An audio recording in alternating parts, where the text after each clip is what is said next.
ही छोटीशी मुलं खूप जीव लावून गेली मला. प्रवासात खूप साथ दिली मुलांनी.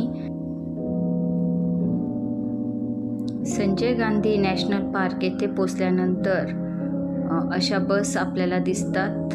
आम्ही एसटीनेच ते प्रवास केलेला आहे. 20 रुपये असे भाडे आहे. कान्हेरी लेणीपर्यंत जवळपास 5 ते 6 किलोमीटर असे अंतर आहे. कान्हेरी लेणीवर पोचल्यानंतर जो गुगल फोटो टाकला होता आणि ओरिजिनल फोटो देखील घ्यायची इच्छा झाली. सर्व धम्मलिपी ग्रुप खाली उतरताना दिसत आहे.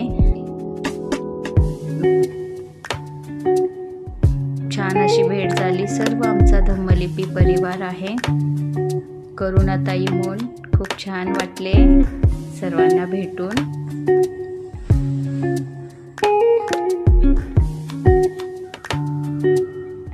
सर्वांची भेट घेता घेता सर्व धम्मलिपी परिवार या आमच्या स्वातीताई गायकवाड आणि आमचे आचार्य सुनील कुमार सर, त्यांनी आम्हाला पूर्ण कान्हेरी लेणीची माहिती दिली आणि वेळ दिला. मी आचार्य